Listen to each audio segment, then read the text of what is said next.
Thom Hartmann here on the news. You need to know this. What do Uganda, the Ivory Coast, and the United States have in common? Extreme wealth inequality. And according to a new paper from Thomas Hungerford at the Congressional Research Service, capital gains and carried interest tax loopholes are responsible for our nation's unequal income divide.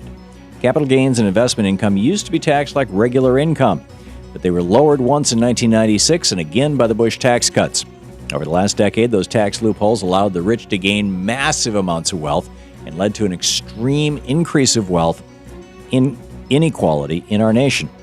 According to Mr. Hungerford's report, changes in wages between 1986 and 1996 had an equalizing effect, and most of the equalization occurred after the 1993 tax hike, the Clinton tax hike. However, after the Bush-era tax cuts in 2001 and 2003, Hungerford said, most of the equalizing effect was reversed. And this isn't the first time Thomas Hungerford researched the income divide in our nation. In a 2011 study he prepared for the congressional research, he found that between 1996 and 2006, income grew at 25% for all Americans. But the top 1% saw a 74% growth in their wealth.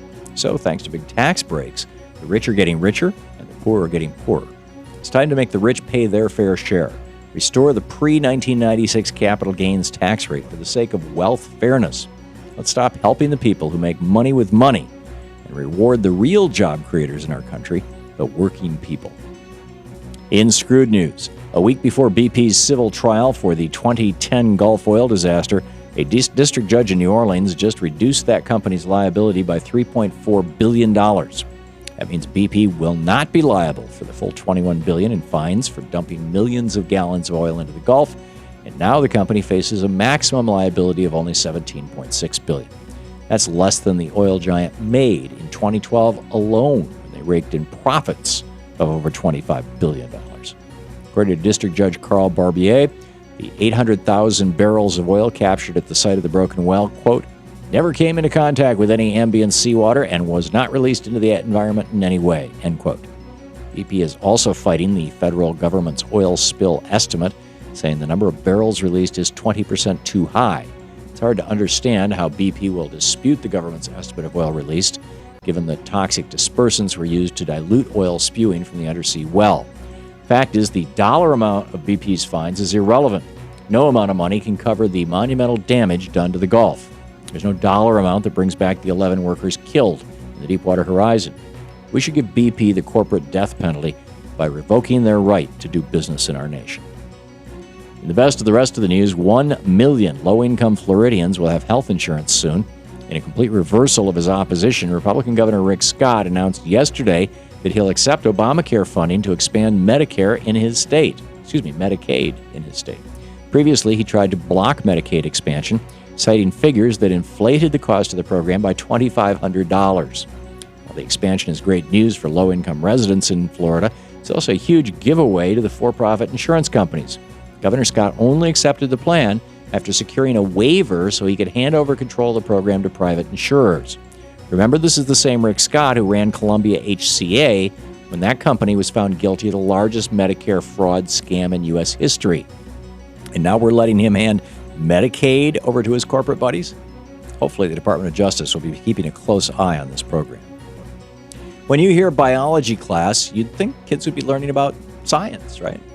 Well, not if they're in school in Oklahoma.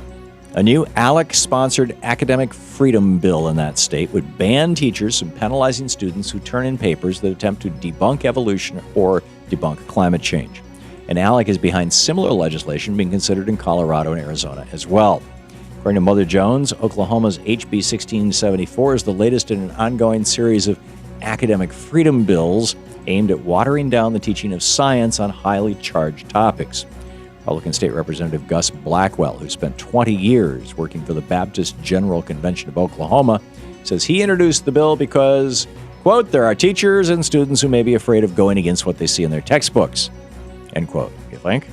The American Legislative Exchange Council, ALEC's bill, proposes that students and teachers should be able to question the scientific strengths and scientific weaknesses of topics like evolution, global warming, and human cloning. It's no wonder our nation is 17th in education among developed countries.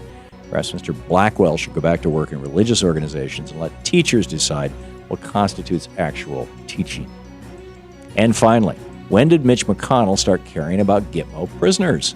When he fell for a report from the satirical site The Duffel Blog, a military-focused site similar to The Onion.